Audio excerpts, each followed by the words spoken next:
On my right and your left, Peter Thiel started PayPal along with Reed. They were once on the same team.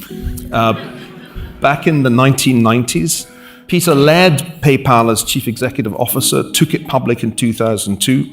Peter also started the Thiel Fellowship, which encourages young people like many of you to put, as he says, learning before schooling.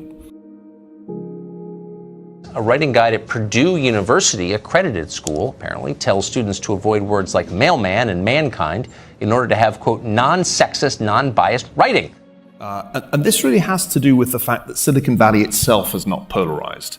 I mean, if only there was some polarization here, one could say the same, incidentally, about universities, but there's an almost total lack of it. In fact, you have, as a number of questioners have pointed out, a very liberal culture. So doesn't that mean that a small group of super unhappy people get to control what the rest of us say and think?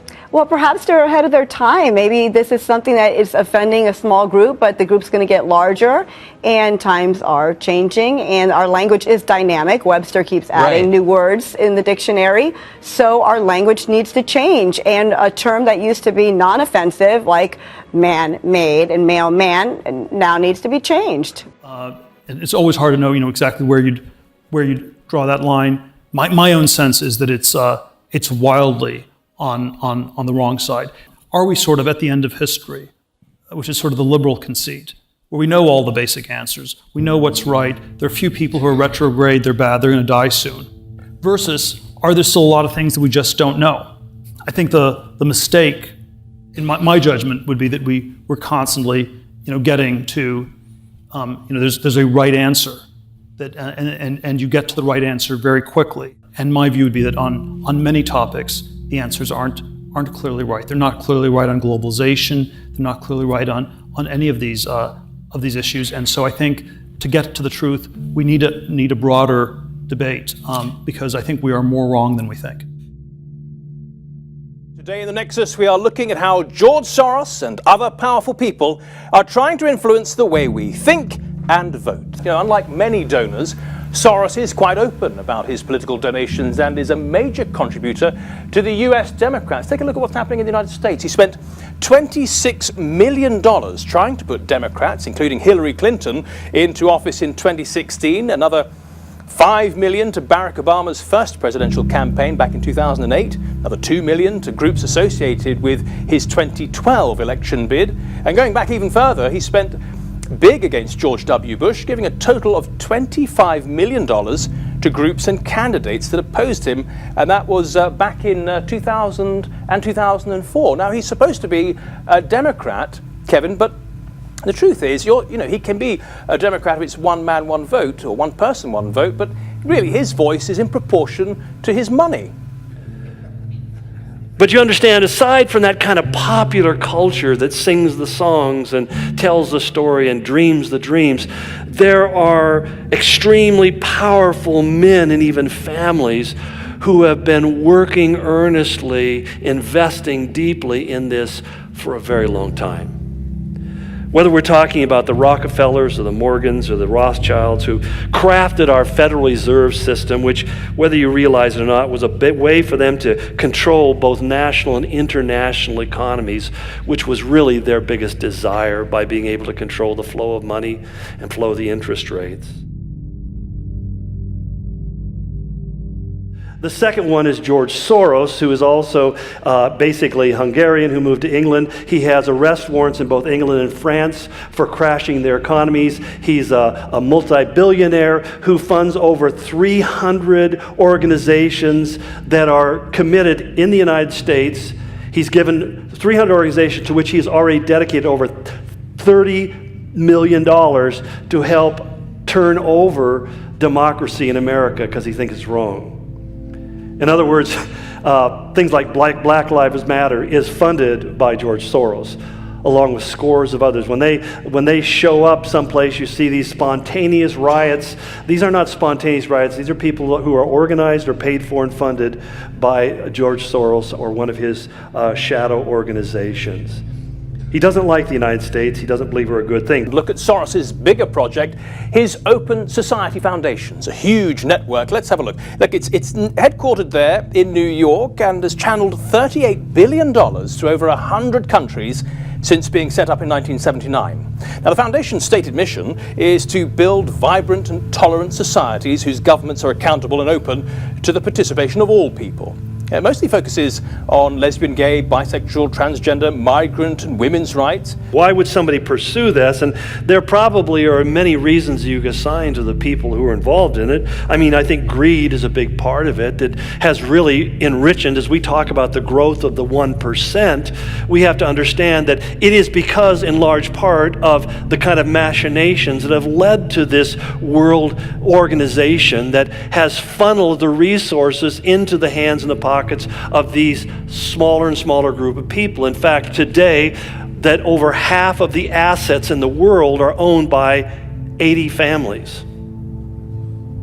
80 families own half of the material assets that exist in the world today. And how does this happen? Well, it happens through many of these kind of trade agreements and banking agreements, the idea of creating large national banks that are controlled by a handful of individuals, and it's given them the capacity to control. They too have positioned themselves in an economic place where everything has to flow in and out of them. And we're going to see when we talk about one world economy, this is growing even closer as the banking system of the world is now beginning to collaborate and putting together a blockchain system like Bitcoin that will eliminate Bitcoin and all of the other contenders and make it so that you cannot buy or sell unless you use their cryptocurrency. That many countries are moving away from cash. Even Israel is planning within the next year to eliminate cash currency and go to cryptocurrency.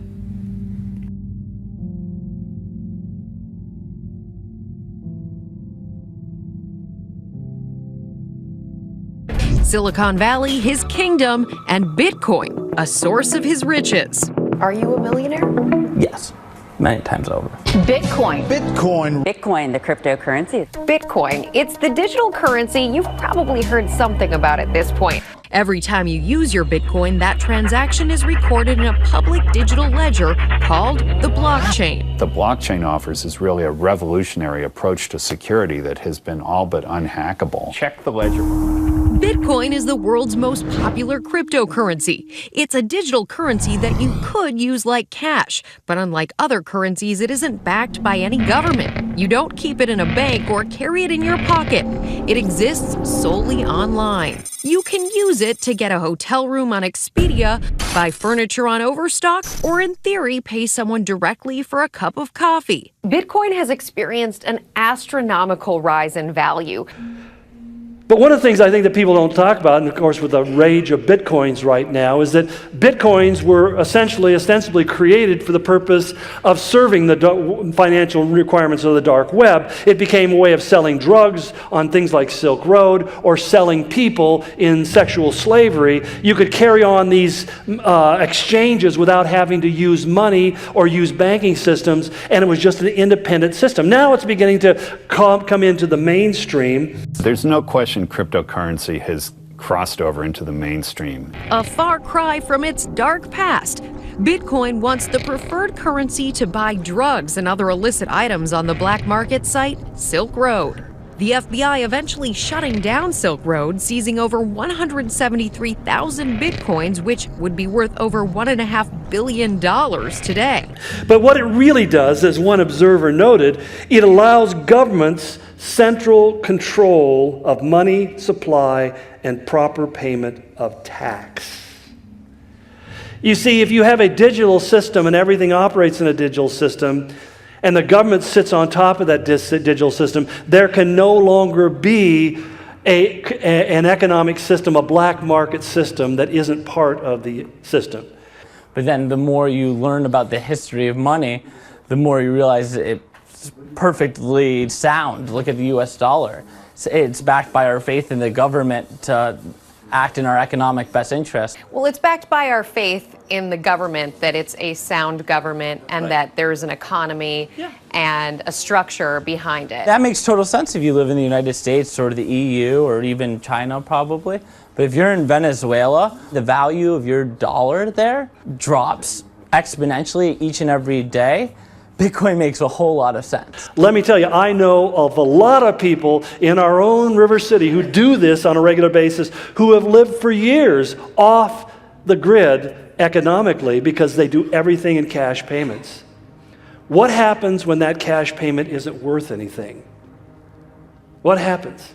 Cash seems to be a thing of the past for a whole lot of people. You got that right. Speed and convenience has many of you turning to mobile payment systems like Venmo, Apple Pay, and Google Wallet. You've told me about it. All the time. Tonight, Joanne Burton is taking a look at the impacts digital dollars are having on our kids. And I suddenly realized in that moment, the dollar bill is really nothing more than a piece of paper if it's not agreed that it has value. Well, in one way, the entire economic system of the world is what we call now a fiat currency. And a fiat currency means we all agree to honor it, but it has no value behind it. This is the problem. The minute people perceive money not having value, they no longer use it, or they no longer honor it, and they no longer accept it. And that can happen very, very quickly. So governments work very, very hard to ensure that people have confidence in their currency. That's what a lot of the management of the Federal Reserve Bank and other things do, is managing our currency, is to convince people that it has value and it has worth. Although in reality, it's all just simply an agreement. I'm going to give you my dollars, and you're going to give me services and goods in exchange, and we just agree that this is a more convenient medium of transaction. So that today, less than 15% of the currency that we operate on actually exists in real physical form. In other words, 85% of the dollars are digits already. They're already digits, that's all they are. Banks transfer money, they just transfer digital registers, they have digital ledgers going between them. There are some, and I don't know if this is true, who are basically saying Bitcoin was created by the NSA, and they have the backdoor keys, and they know how to access it. But here's the biggest thing. Even if none of that is true, here's what's really fascinating. We're moving into the age of what's called quantum computing. Now, I was listening to one guy talking about the security of Bitcoin and saying, don't worry about it. It'll be 15 years before quantum computing is even online. And we're already working on quantum computing Bitcoins that will be able to resist quantum computing hacks and so forth and so on. That was in June when I was listening to his presentation. 2 weeks ago, Intel said, we've just come out with a new quantum computing chip that can fit into a laptop. Now, what does quantum computing do? Quantum computing moves at such an incredible speed that one computer can run the entire Internet things, the Internet of everything in the whole world at one time. Imagine a computer that could crack the world's most secure codes in minutes, design extraordinary new medicines, even pave the way to intelligent machines. Big tech companies like Google, IBM, and Microsoft are all trying to be the first to achieve a breakthrough in the field of quantum computing. But, well, we're not quite there yet. At the moment, if you want a quantum computer, you need all of this. You need your ionizing lasers, your cooling lasers, and your processor. You need all of this, and currently, all this can do is add a 0 and a 1. But it does do it in a really cool way. Quantum computers harness weird and wonderful phenomena seen only at very small scales. The data in an ordinary computer is represented as bits, each of which can either be 0 or 1. A quantum computer instead uses quantum bits, or qubits. Now, these qubits can be both 0 and 1 at the same time. This is called superposition, and it's a key feature of a quantum computer's unique powers. So, when a quantum computer adds a 0 and a 1, it's also adding a 1 and a 0, and a 1 and a 1 and a 0 and a 0, all at the same time. So number crunching could, in theory, be done much faster on a quantum computer. Someone illustrated this way, that a traditional computer, if you put an X on a page, say page 360 on a 500-page book, and you gave it to a computer and said, find the X, it would start at page 1 and go all the way until it got to page 360 and say, oh, there's the X. But it would have to process page by page by page by page. Quantum computing, it computes, uses atoms. It's an atomic level computation. And you give it that same book, and it looks at the entire book all at once and immediately says, it's on page 360. Just like that. It's an amazing growth, as I said, this tsunami of information. And then there's code breaking. If you give an ordinary computer a code to break, it will try every possible combination one at a time. But give a quantum computer a code to break, and it can try all the codes at once. This is a huge area of application of quantum computers, and it's really financially the driving force in putting money into the industry and persuading people to really try to build these things. The first government which has a functional quantum computer which can break into secret messages is going to be at a big advantage, and maybe we want to try and hide away the fact that they've got those capabilities. And if superposition wasn't weird enough, a quantum computer's qubits can be paired up or entangled, and then can instantaneously affect each other from anywhere else in the universe. Allowing us to build a large-scale quantum computer is tremendously hard. Quantum effects, like that an atom can be at two different places at the same time, or entanglement, what Einstein referred to as spooky, these are just so hard to control. Because when I talked about earlier about quantum computing, will bring a capacity for communications beyond anything we know, and it'll bring it down to the level of easy manageability. 5G technology, which is a new generation of cell phones, most of us are 4G, you'll go to 5G technology. That was way off in the future. I just read last night, they're going to release phones with 5G technology, SIM cards, next year. Now the value of this is a 5G runs 100 times faster than your current phone. So that when you're doing a search for something on your phone, it's going to be delivered to you 100 times faster than you currently can download that information.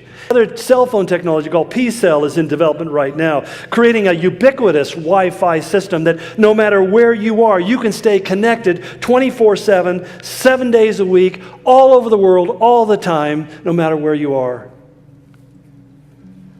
You're connected and you're also surveilled. In other words, we are seeing things move at such a pace that it's staggering.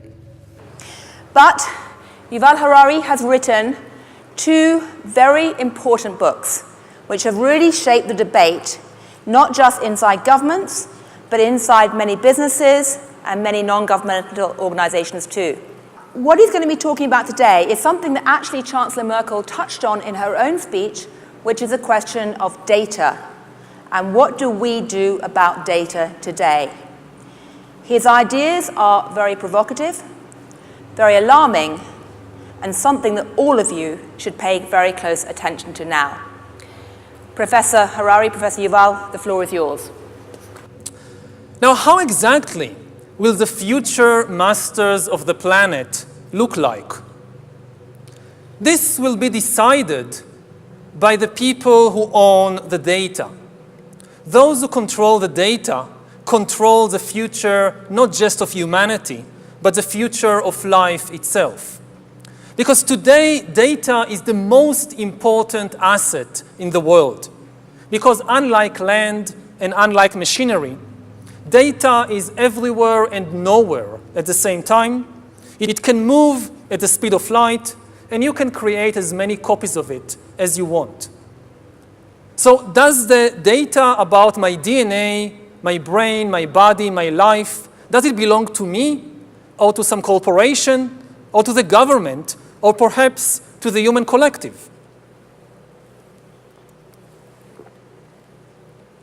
At present, big corporations are holding much of the data, and people are becoming worried about it.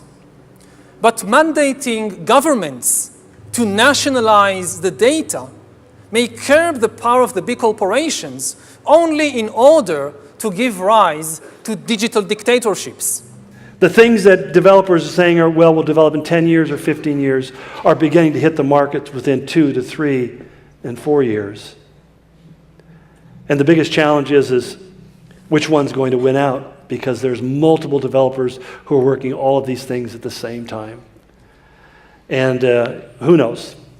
Because they recognize they can become extremely wealthy, even more wealthier than they are right now.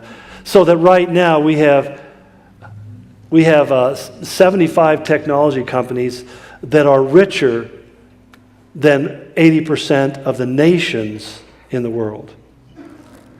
That Apple is wealthier than almost every other nation upon the planet, except for the United States. And you realize we have moved from this place of having national sovereignty to now we have corporate sovereignty based upon technological development and revolution. And if democracy cannot adapt to these new conditions, then humans will come to live under the rule of digital dictatorships. And already at present, we are seeing the formation of more and more sophisticated surveillance regimes throughout the world, not just by authoritarian regimes, but also by democratic governments. The US, for example, is building a global surveillance system, while my home country of Israel is trying to build a total surveillance regime in the West Bank. But control of data might enable human elites to do something even more radical than just build digital dictatorships. That there are many who believe that what we're heading for, or hope that what we're heading for, is a brave new world. The people who are behind the technocratic developments, who see technocracy as being the new form of government where technocracy will run everything. You can't rely upon politicians anymore. I mean, it makes 1984 sound positively... Child's play, yeah. Exactly. And we'll have systems in place that will guarantee that everything is fair and just and so forth. They talk about this brave new world that we are coming into, but the Bible describes it not as that. It describes it more as a brutal and evil version of the old world. That it's evil on steroids. It's evil in hypersonic space and time. The question that most of us would have is, how close are we? And I'll be again honest, I can't answer that question. Right. Now, you're unusual because you actually stood up on that stage and you said, I don't know what the answer is. Okay, that's not something you hear a lot at the World Economic Forum. It's admirably humble. But I'm curious, as you look around the world today, do you see any countries or any groups of people or any academic groups that seem to be having a sensible debate about this? Do you see any reason for encouragement at all? Well, I think the world is divided into a very, very small group of people and institutions who understand what is happening and what is at stake, and the vast majority, not just of ordinary people, but even of politicians and business people who are not really, yes, they hear about data, data protection, there are cyber attacks, somebody might steal my identity or my bank account details, but that, as I said, it's just the tip of the iceberg. I could go on to talking about terrorism and the threats and how that's been used to justify literally a technological takeover of our lives, but I'm way out of time. Not that you mind. But I want to begin by saying we have to realize that the real motivation behind the globalist efforts is not only those personally driven by the individuals who are part of it, and they stand to gain from it. They stand to gain. They become really like kings over the rest of us, and we're reduced into a life of pauperhood and submission that's expressed itself even in our own community in ways that most people don't even recognize. It governs, it drives agendas even in your city councils and county commissioners and the decisions they make, state government laws that restrict this and restrict that. You see, the only power of a bureaucrat is to say no. There's no power in saying yes, and so they create more and more laws to tell you no, no, no, no. In the end of the day, it's to remove from you the freedom to make your own choices. But I think it's important for us to understand not just that this is such a terrible injustice, because it is, but more importantly, it's a sign of the times. It's an indication that we are moving increasingly towards what the Bible said would be this one world government dominated by one evil ruler. So much more to say.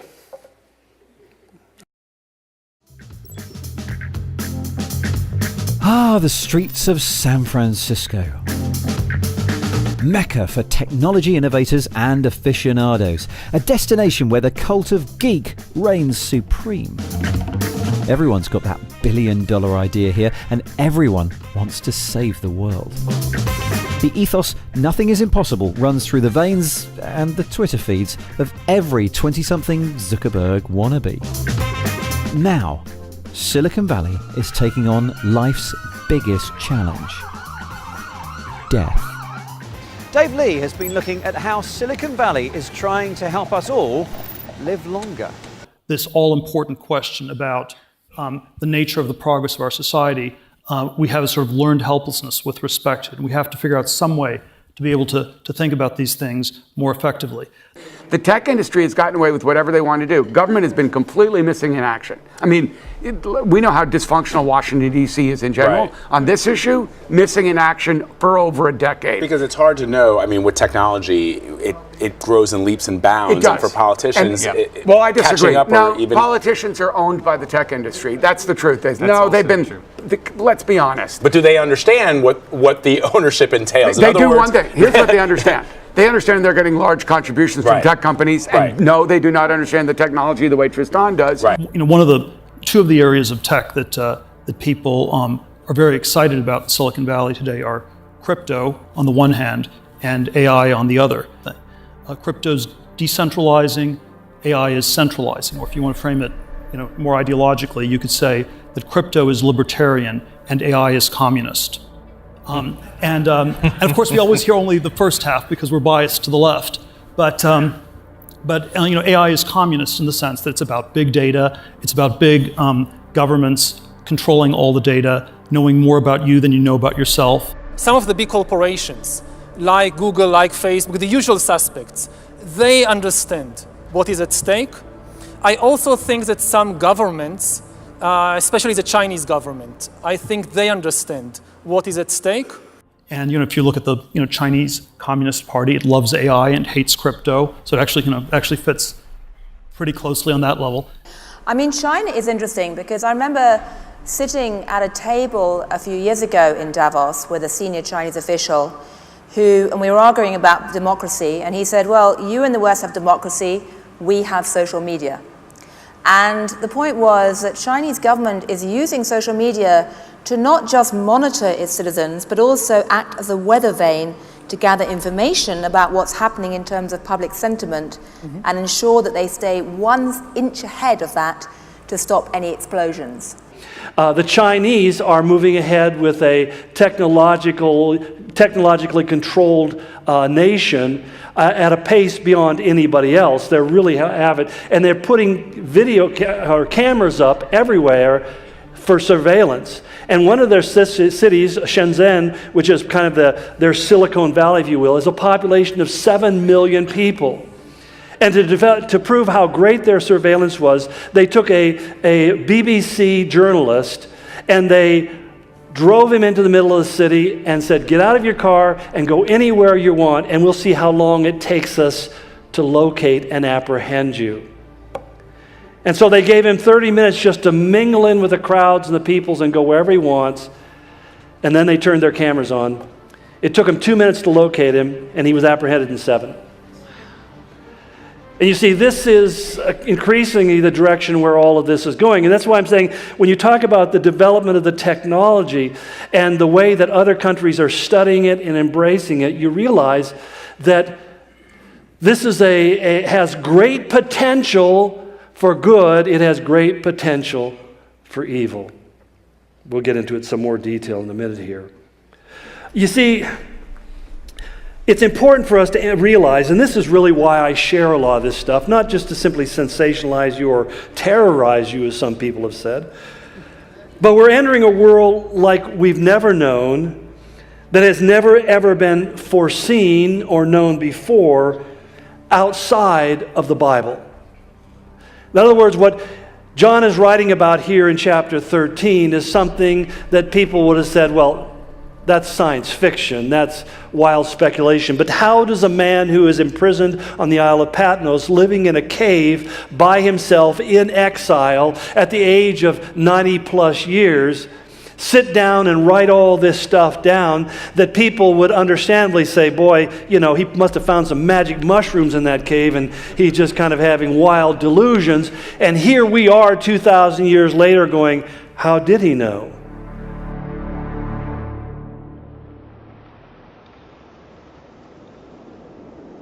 Well, it's time for a rather unconventional shopping experience. The first thing I'm going to do is get my bag out. I visited this North London convenience store where IBM have been putting their prototype instant checkout to the test. Because when it comes to actually checking out, the RFID tags that sit on all the products will be instantly scanned in one go. For customers who are happy to share their habits and behaviour, artificial intelligence will come into play to combine that information with data on their surroundings. But what they're trying to do is convince us to use our smartphones as digital wallets. And which is exactly what they're doing in China today. In fact, today, over 80% of all payments, according to the Asian Times, are made by people's smartphones. I mean, all of that is designed for what purpose? It's to convince us that this is the direction which we should go. But again, Inga Beale, who is the CEO of Lloyd's, said at that same Davos conference that I referenced earlier, she said, for many people, the smartphone is the first and only computer they will have. The smartphone. Now, what's significant to that is not that smartphones are smarter than I are, because they are, but because we're seeing the miniaturizing of the transmission method. It's getting smaller and smaller, and will get even smaller. The question is, why are they really doing it? And as I said, they ostensibly want to tell us, well, we can stop crime, we can stop terrorism, we can stop corruption. To understand our shopping habits from the moment we enter a shop until we leave, Accenture has kitted out this Milan store, which they've dubbed the supermarket of the future. It features e-ink display price tags and a lot of screens. Hidden behind them are Kinect depth-sensing cameras, collecting data on customers' movements and interactions with products. The designers of the space hope that as well as providing insight to the retailer, the data collection will better the overall shopping experience. But whilst most of us are still actually engaging with humans or the self-service aisle, it seems that the cashierless shop could be coming to a place near you fairly soon. That was Lara. Now, we've been looking at various ways to try and extend human life, possibly indefinitely. But the researchers can't do it yet. And so until they can, there are those who are offering to put your life on pause. Kristen Brown is a biotechnology journalist. She tells me living longer is becoming something of an obsession for many techies. We do tend to see people not just thinking of the body as a machine, but talking about it metaphorically as a machine. Are they actually making any progress? It's growing so quickly right now. I mean, we understand so much more this year than we did last year even. But the other thing about science is the more questions you answer, the more questions there are. Death and taxes, as the saying goes, are the two things that none of us can avoid. But what about if there was a workaround for death, some way of extending our physical existence on this planet? To gather this data, they have set up a partnership to get the blood plasma from Grifols, a major pharmaceutical firm based in Spain. People are being paid to give up their young blood. Well, that's a fascinating ethical question. But there's something else that's involved here when we try to understand motivation, something that we tend to overlook. And that's what Paul spoke of, and he says they will come under a powerful delusion. He's telling us that there's a supernatural influence. He called it the work of Satan, a secret power of lawlessness. The secret power of lawlessness basically says God is not a factor. Every man governs his own life. We set our own destiny. And at the heart of this whole philosophy is a religious or philosophical belief that the Bible is outdated and all religious systems are too restrictive and are archaic, and we need to replace it with a new view of reality based upon man being the center of all things.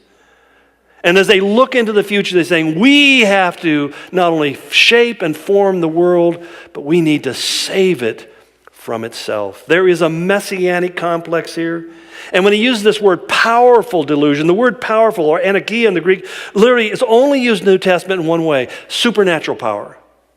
Supernatural power. There's a demonic force that is convincing them and is deluding them. And I love even the word delude. It's more than just being deceived. It's the belief that you maintain despite contradictions of the real world all around you, even though it contradicts rational arguments.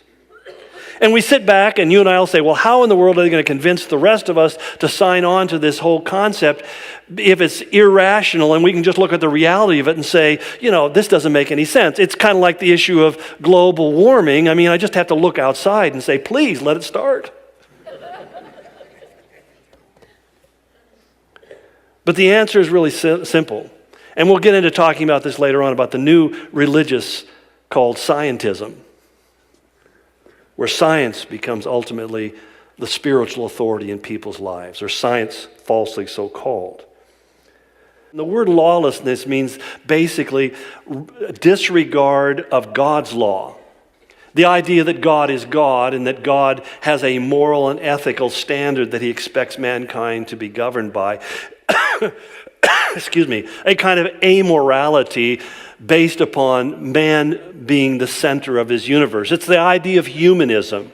That humanism essentially asserts that man is the center of all things. We are the definer, the decider of what's good and right, which is increasingly becoming the underlying philosophical foundation of our world. And he says that's what this idea of the man of lawlessness, he'll be this one who's saying, you don't have to regard God. God is no longer a pertinent factor because in a sense we all are God in our own very, very little way. But he says that man will be revealed, the one who will be the forefront, the poster child, if you will, of this whole concept. And he says he's a man who is doomed to destruction. But he will oppose and exalt himself over everything that is called God or is worshipped, so that he sets himself up in God's temple, proclaiming himself to be God. Alcor doesn't have any legal obligation to the people stored here, as they've technically donated their bodies to science, and that it has 1,150 people signed up for its services, including Silicon Valley billionaire Peter Thiel.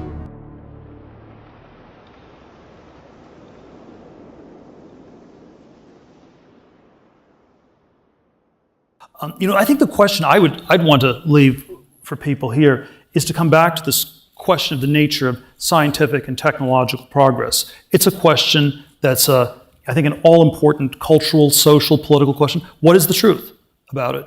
Are we in fact in a society that's, with a few signal exceptions, broadly stagnating? I think there's a sense in which I would say science, philosophy, religion, these are much more important than politics. And so heterodoxy in those fields, having genuine debates in those fields, is much more important than a diversity in politics.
That's kind of where a lot of people go with this kind of stuff, and people get kind of worked up.